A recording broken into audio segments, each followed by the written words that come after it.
Video আপনাদের দেখানো হয়নি, তো তাই ভাবলাম আজকে এগুলো শেয়ার করি। যদিও আজকে বিজয়া দশমী হয়ে গেছে, কিন্তু কি আর করা যাবে।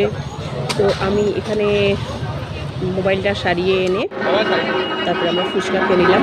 এবার আমাদের পাড়ায় কোনো রকম কোনো খাবার দাবারই বসেনি, শুধু ফুচকা আর ওই একটা মিক্সচার টাইপের বসেছে, আর এছাড়া কোনো খাবার দাবার বসেনি। আর পাশের দোকান থেকে আইসক্রিম কিনে খেলাম, বাকি আর কোনো রকম কোনো খাবার দাবার এবার পুজোয় আমাদের এখানে বসেনি। তো যাই হোক, আর আমরা এখানে আমাদের পাড়ার লাইটিংটা দেখুন কতটা সুন্দর করেছে, লাইটিংগুলো এত সুন্দর করেছে। আর এখানে দেখুন আমার এক ছাত্রী নাচছে, আমার ছেলেটাকেও একবার নাচিয়েছিলাম, সপ্তমীর দিন নেচেছিল, তারপরে অষ্টমী নবমী আর নাচতে চায়নি, এতটাই মুখচোরা। কিন্তু আমার স্টুডেন্টরা কত সুন্দর নাচছে। এই যে দেখুন আমার ছোট্ট সোনাকে, আমার দুটোই আমার সোনা, আমার হীরের টুকরো। তারপরে নবমীর পুজো আপনাদের দেখাচ্ছি। এখানে আমাদের পাড়ায় 9টা বাচ্চাকে পুজো করা হয়েছে, কুমারী পুজো। এর মধ্যে আমার এই যে ছোট্ট টুকু সোনা আর বর্ডালি সোনাও আছে, আমার দুটো স্টুডেন্ট। এরা দুটো, এইটা একটা আমার স্টুডেন্ট, কোনারটা কালো রঙের ড্রেস পরেছে, আর পাশেও একটা স্টুডেন্ট আছে, এই যে এটাকে তো আপনারা দেখেছেনই অনেকবার। তো এখানে কুমারী পুজোটা খুব ভালো মতন সম্পন্ন হয়েছে। প্রচণ্ড গরম লাগছে ওদের, তাই ওদেরকে হাওয়া করছিলাম। আর এই যে আমার স্টুডেন্টটা দেখুন, ফাজিল, 1 নম্বরের ফাজিল। আমি বললাম তোকে এত হাওয়া করছে, তো তুই আমাকে কিছু তো দিবি, তোর অনেক কিছু তো পেয়েছিস। যাই হোক, অনেক আনন্দে কেটেছে দিনগুলো।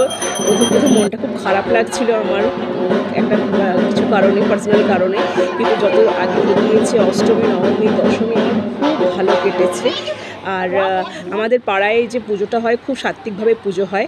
তারপরে রাতের বেলায় বাড়িতে এসে কেউ মাছের ভোগ দিয়ে গেছিলো, তো ওই মাছের ভোগটা খেলাম। আর আমাকে তো পাড়ায় যেহেতু খাটাখাটনি করি, তাই পুজোতে খাটাখাটনি করি, তা আমাকে তো দেয় আমার যে আমার পুজো কমিটির তরফ থেকে আমাকে আলাদা এক্সট্রা ভোগ দেয়।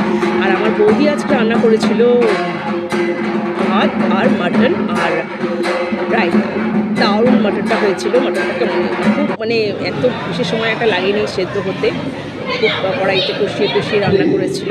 তারপরে পাড়াতে এই যে দেখুন আমাদের চলছে আরতি, ধুনুচি নাচ প্রতিযোগিতা চলছে, কাকিওয়ালারাও এবার খুব ভালো ফাঁকি বাজিয়েছে।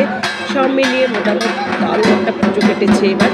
তো আমি আপনাদের অনেকগুলো ভিডিও দিতে পারিনি, কারণ আমি পুজোর কাজে ভীষণভাবেই ব্যস্ত হয়ে পড়েছিলাম। আর আমাদের পাড়ার ছোটরা দেখুন কীভাবে নেচে মাকে বিদায় দেয়। আর এটাই সেই খাওয়ার সেই পরের বছর প্রতীক্ষা রইল।